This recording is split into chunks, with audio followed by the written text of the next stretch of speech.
I hope you're not mega numerophobic, because we're about to set some really big scores on this hacked Mario Kart Tour account. You'll get to see what it's like to be one of the heavy spenders for the low price of absolutely free. This is Whale Simulator.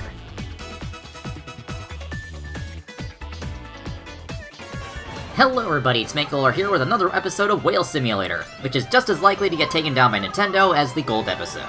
But no need to worry, I'm disputing that and we'll get that video back pretty soon.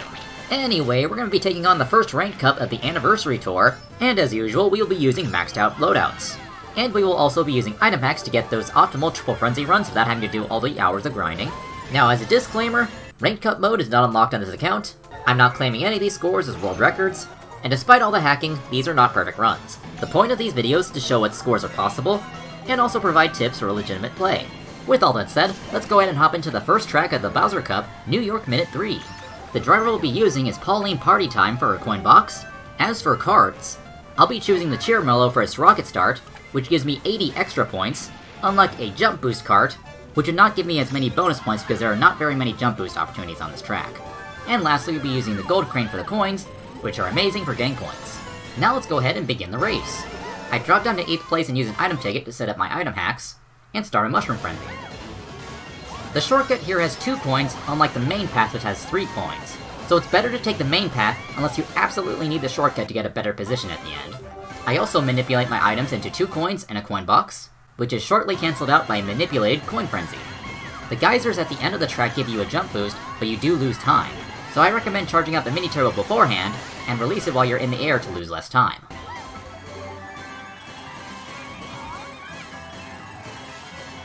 Now I've manipulated my second Coin Frenzy, which is also my third and final frenzy. I would manipulate more, but we're following the rules here.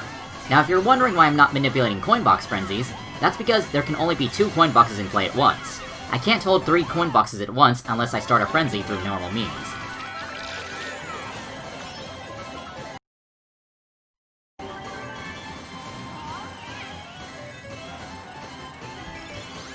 I finished the race with 167 actions and 38,641 points. If this account were level 150, the actual score would be 42,091 points.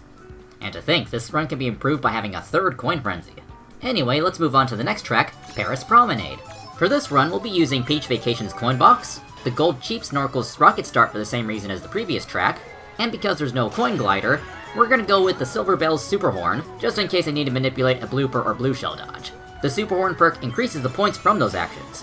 With all that said, let's go ahead and begin the run with a Mushroom Frenzy. I take the shortcut, which has actions that are worth more points than the main path, especially if you can knock the traffic cones around multiple times.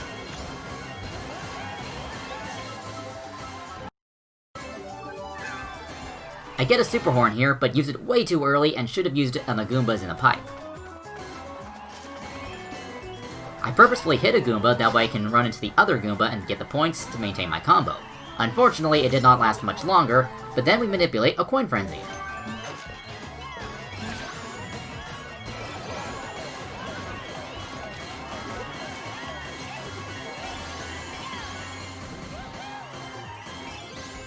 I forgot about the traffic cones right here and dropped the combo. Then we manipulate 2 coins in a coin box.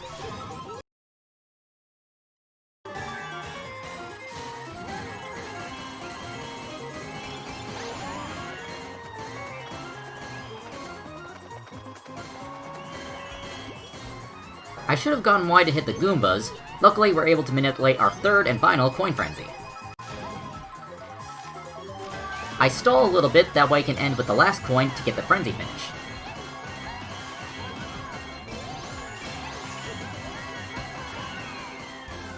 We end up with 151 actions at 34,914 points.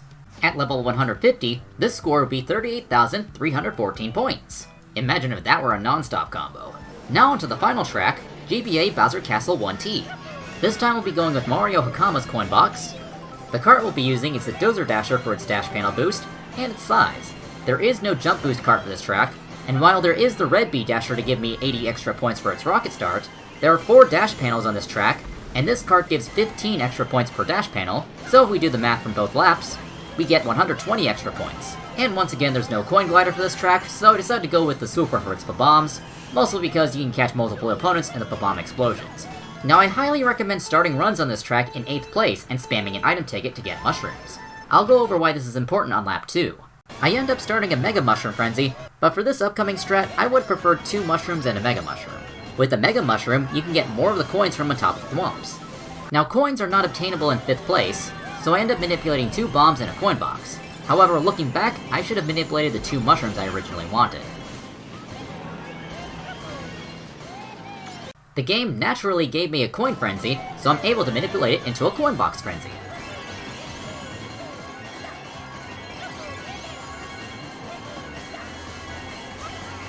Now here's where the item ticket comes in handy. By the time you reach these ramps, they're already going down. However, if you have mushrooms, you can go across the ramps before they do so, and grab all the coins. Look at all those points I missed out on. The ticket strat also puts you on a cycle that avoids running into this swamp, which made me lose my combo.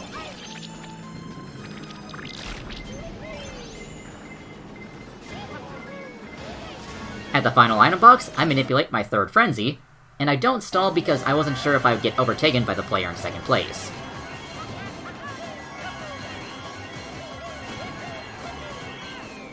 I finished with 147 actions and 35,276 points. At level 150, this score would be 38,676 points. Would have been better if we got 10 points less. Anyway, let's go ahead and add up all these scores. Our subtotal for the Bowser Cup is 108,831 points, and adjusted for level 150, our final score is 119,081 points. So that's gonna do it for this episode of Whale Simulator. If you enjoyed the video, be sure to leave a like and hit the subscribe button. You can see more videos from this series on the screen right now. Join me next time where we take on an actual whale, Carlos85, and we'll be grinding for high scores on 3DS Rainbow Road T. See you all next time.